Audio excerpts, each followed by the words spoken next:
Torres, y a quien saludo como todos los miércoles con mucho gusto y mucho agrado. ¿Cómo estás, mi querido Alejandro? ¿Qué tal, estimado Jonathan? ¿Cómo estás? Pues con mucho gusto de saludarte aquí y saludar a toda la audiencia estando ya acá en Resentidos.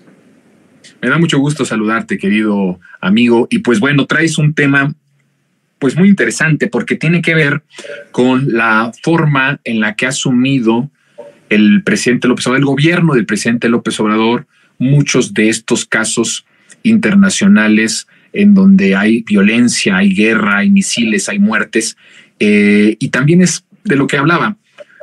Estábamos acostumbrados a una política exterior verdaderamente muy agachada a los intereses de Estados Unidos, muy agachada a esta llamada comunidad internacional, que no es más que justamente las naciones que se reparten el pastel del mundo, que han cometido atrocidad y media con tal de devorarse al mundo, y que ahora pide o exige, como lo hizo la embajadora de Israel en México, de poner entre la espada y la pared al presidente de la República. O no, o lo condenas con las palabras, las letras, los verbos, los acentos que nosotros queremos, o estás apoyando el terrorismo. Esa es la política internacional a la que obedecía México durante el periodo salinista neoliberal, pero ahora ha habido un cambio.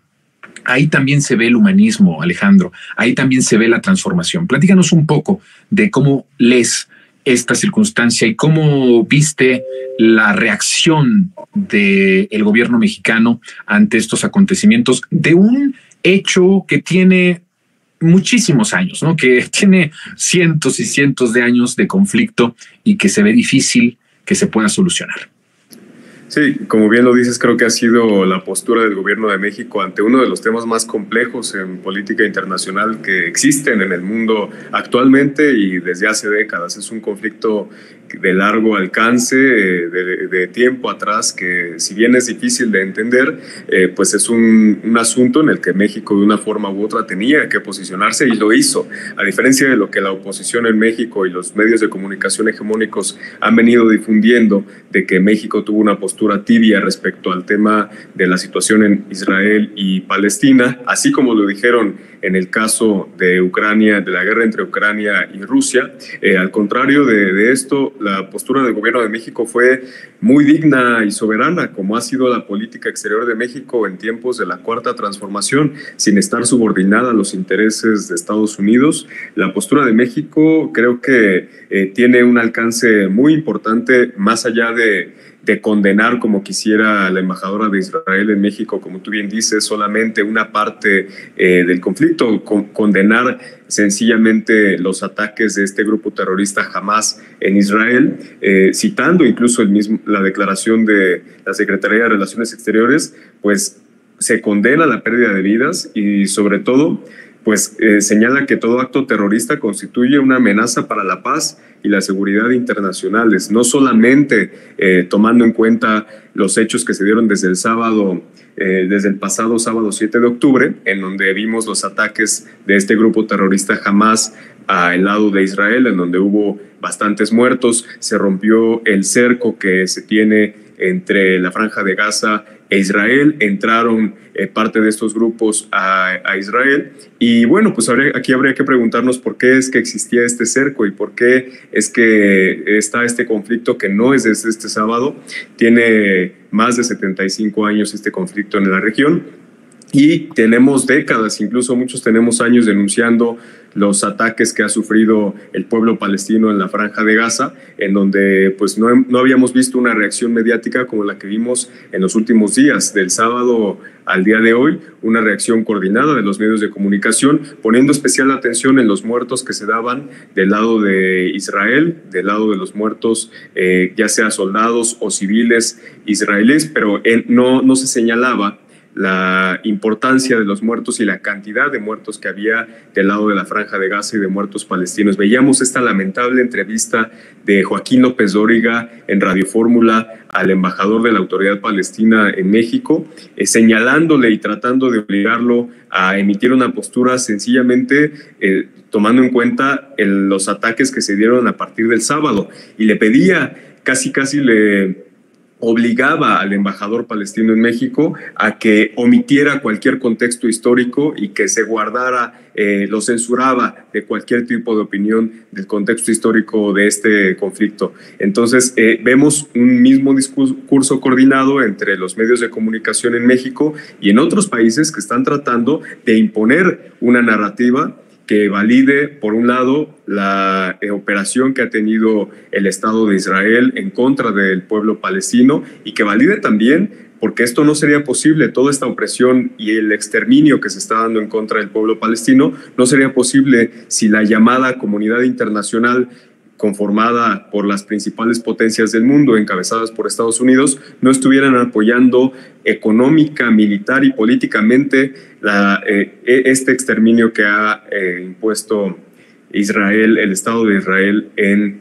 este pueblo palestino, ¿no? Entonces yo creo que cada vez se hace más difícil, vemos aquí las imágenes del lado palestino, se hace más difícil pensar a corto plazo en una solución pacífica. Tan solo el día de hoy se reportó el bombardeo a equipos de la Media Luna Roja, que son equipos de atención médica, paramédicos. Teníamos hace unas horas 4 muertos paramédicos, incluso personal de la propia ONU. El día de hoy ha sido reportado asesinado por parte de las fuerzas del Estado de Israel en bombardeos, 11 muertos el día de hoy, que estaban en escuelas, porque son bombardeos que se están dando a objetivos civiles, no necesariamente objetivos militares. Y aquí una narrativa que se ha dado en los medios de comunicación es tratar de hacer creer que el grupo terrorista Hamás es todo Palestina. Y bajo esa justificación ha anunciado el propio ministro de Defensa del Estado de Israel y el propio primer ministro de Israel que van a arrasar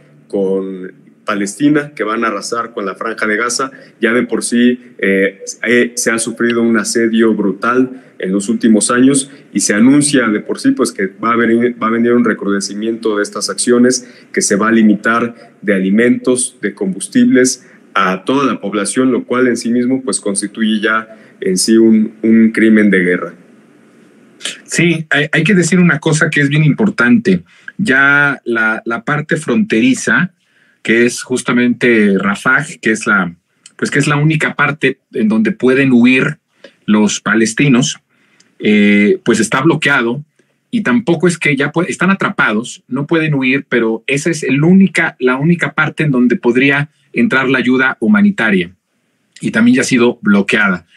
Han estado bombardeando incluso escuelas que han sido adaptadas por parte de la ONU para refugios, en donde también ya ha habido ahí muertos. Y hay un asunto importantísimo, porque de la población de esta franja, de esta franja de Gaza, estamos hablando que casi 2 millones de personas, 2 millones de palestinos que están ahí encerrados.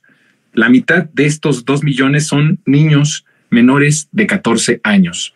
Entonces estamos hablando de un exterminio, evidentemente hay que decirlo con todas sus letras, con todas sus palabras, sin temor a hacer esta denuncia.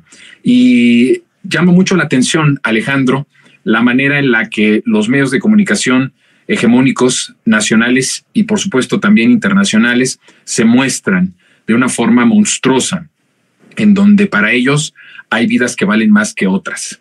Hay vidas de mujeres que valen más que de otras mujeres. Hay vidas de niños que valen más. Hay las vidas de los niños de un lado valen más que las de los otros.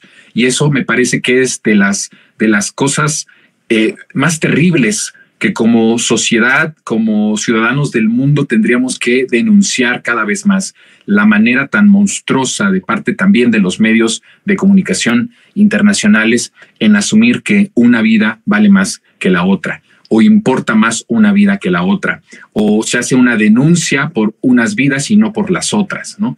Y creo que eso es de las cosas que muestran también a la prensa que es parte, pues, de estos gobiernos, ¿no? De esta narrativa y de esta estructura occidental que, como tú bien has dicho, es responsable y corresponsable de lo que ha estado sufriendo el pueblo palestino durante décadas y décadas. Sí, y hay muchísimos elementos para sostener la responsabilidad que, como decíamos, no solamente tienen las partes involucradas en la región, sino los intereses que hay a distancia. Hemos visto declaraciones, gracias pues justamente a los hechos que se han dado en los últimos días. Se han recuperado declaraciones del propio presidente Biden hace algunos años, aun cuando no era presidente de los Estados Unidos, en donde él mismo declara que si no existiera el Estado de Israel ahí en la región, pues ellos tendrían la necesidad de crearlo por los intereses geopolíticos que tiene ahí Estados Unidos en la región. Y esto se ve reflejado a la fecha con los datos más recientes que tenemos de financiamiento que ha dado Estados Unidos al Estado de Israel, tan solo 3.8 billones de dólares en 2020. Una buena parte de este financiamiento es para recursos militares. Veíamos un despliegue militar también de apoyo de parte de Estados Unidos a Israel, que incluso no vimos con Ucrania, que ya pareciera que ha quedado atrás el conflicto entre Ucrania y Rusia, pero pues también reflejaba mucho este conflicto, así como otros, de la operación mediática que se ha dado para manipular la verdad,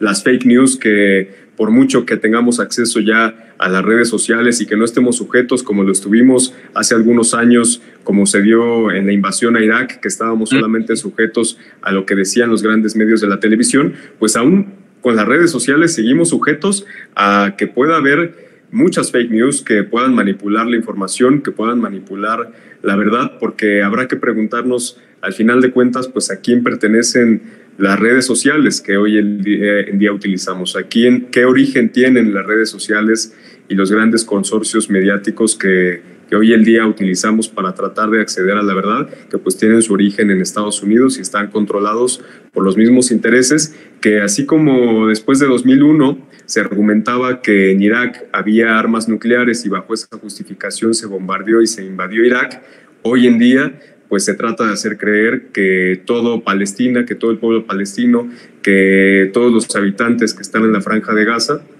son parte del grupo terrorista Hamas y que por ello deben ser arrasados, como lo está tratando de imponer a toda la opinión pública del mundo el Estado de Israel con el apoyo de Estados Unidos. Creo yo que es muy condenable y no es casualidad que aquí en México hayamos visto a la oposición, al PRI, al PAN, principalmente a quien hoy encabeza al Frente Amplio por México, a Xóchitl Gálvez, tratando de protagonizar y también de sacar raja política de este hecho, diciendo que ellos sí tendrían una postura contundente en defensa del Estado de Israel y claro que alineándose a los intereses de Estados Unidos. Lo veíamos hace unos días utilizando el propio Senado de la República, veíamos utilizando a los escaños que tienen estos legisladores para tratar de imponer la verdad que está tratando de imponer Estados Unidos en el mundo, ¿no? Oye, y por otro lado, sí, eso fue terrible, ¿no? Ver ahí a Xóchitl queriendo presionar al gobierno y a Claudia, ¿no? A que se posicionara también en la misma línea que con las palabras. Prácticamente lo que querían era pasarle ellos la declaración y que Claudia y el presidente López Obrador leyeran lo que ellos escribieran, ¿no? Entonces, así de ridículo y terrible fue ese momento en el Senado. Pero, ¿cómo ves también la parte de cómo empieza a crecer la cuestión de las armas? Estaba viendo yo un reporte ayer de las grandes empresas armamentistas del mundo.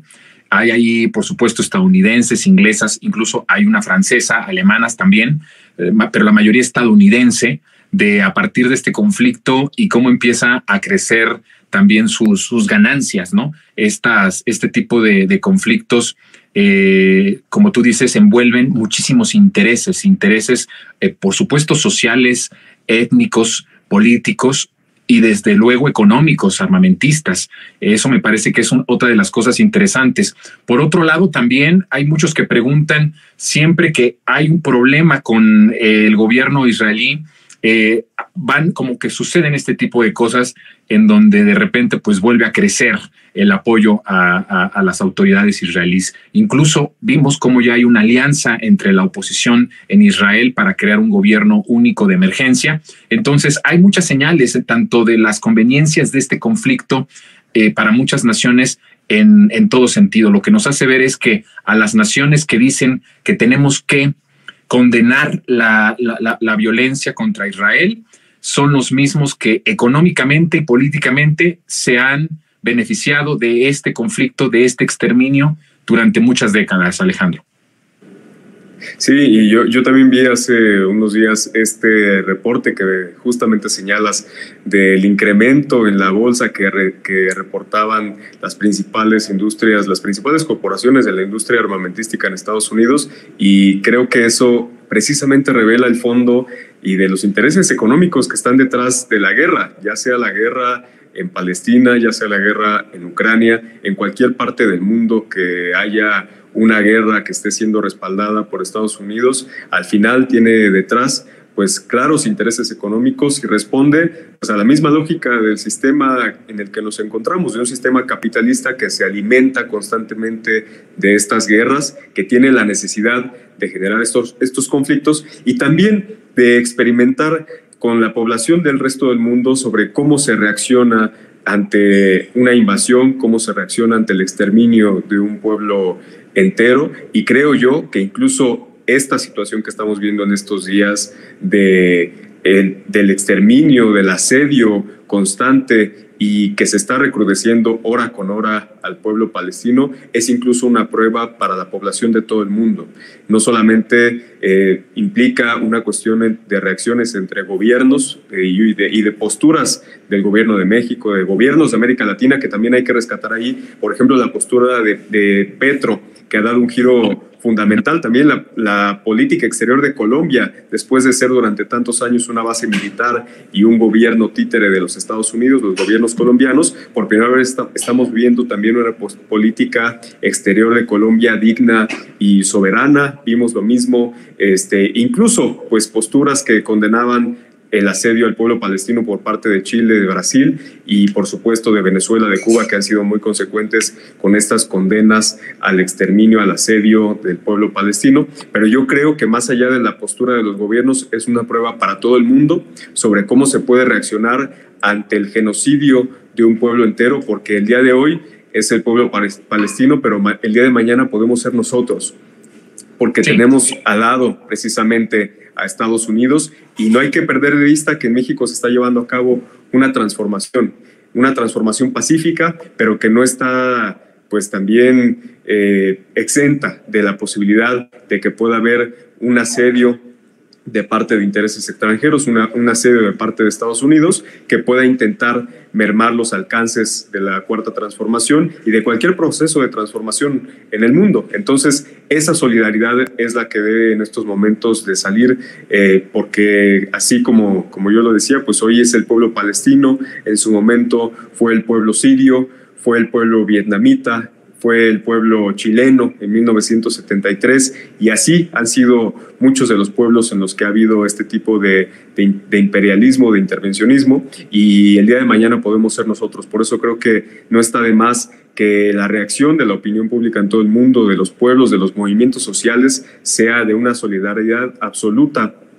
con lo que está pasando el pueblo palestino, con lo que sucede en estos momentos en la Franja de Gaza, y la única manera de derrotar a ese poderío mediático que está tratando de imponer narrativas, que está haciendo propaganda de guerra en todo el mundo para tratar de sostener el conflicto e incluso de generar una escalada que involucre a otros países para que pues pueda haber, como ya lo veíamos, mayores ganancias de la industria armamentística. La única resistencia posible que pueda haber ante todo este poderío es el poder de los pueblos, que por simples números somos mayoría en todo el mundo, somos mayoría que esas élites que están tratando de imponer estos conflictos, y siempre tratando de informarnos lo mejor posible, de crearnos un criterio lo más amplio posible ante la oleada de desinformación que hay incluso en las redes sociales, para que podamos con mayores herramientas salir a defender una postura siempre crítica y siempre que esté del lado de los pueblos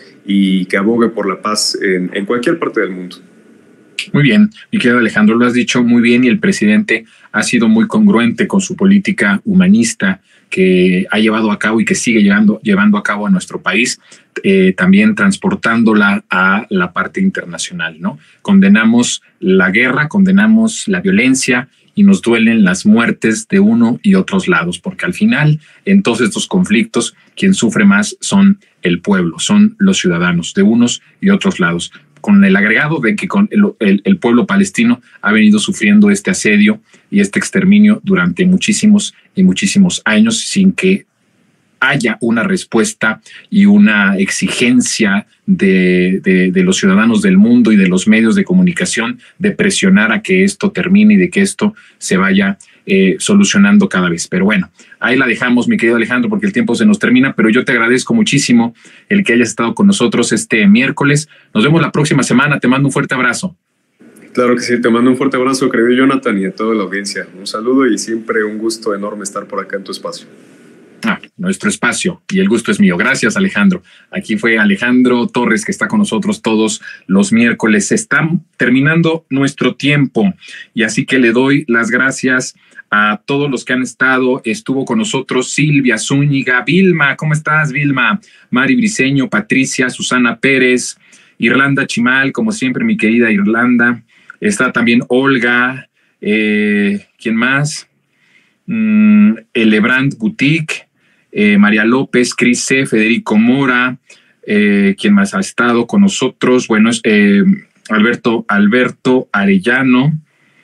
Gracias. Por ahí preguntaba mi querida Irlanda que cómo veo si se iba a respetar a esta Claudia Sheinbaum como la comandante supremo de las Fuerzas Armadas. Pues eso es de las cosas, de los cambios hermosos de la transformación, ¿no? Que también se van a ir terminando todos estos prejuicios, toda esta raíz machista que tenemos muy arraigada todavía en la sociedad mexicana, incluso en sectores que apoyan la izquierda. Lo he visto, comentarios totalmente machistas, misóginos, con referencia a las mujeres que tienen poder, o en este caso a Claudia como una posible presidenta o primera presidenta del país. Eso también es un rompimiento de paradigma. La transformación se trata de romper los paradigmas, se trata de transformar las realidades, de que se transformen a lo que estamos acostumbrados para algo beneficioso.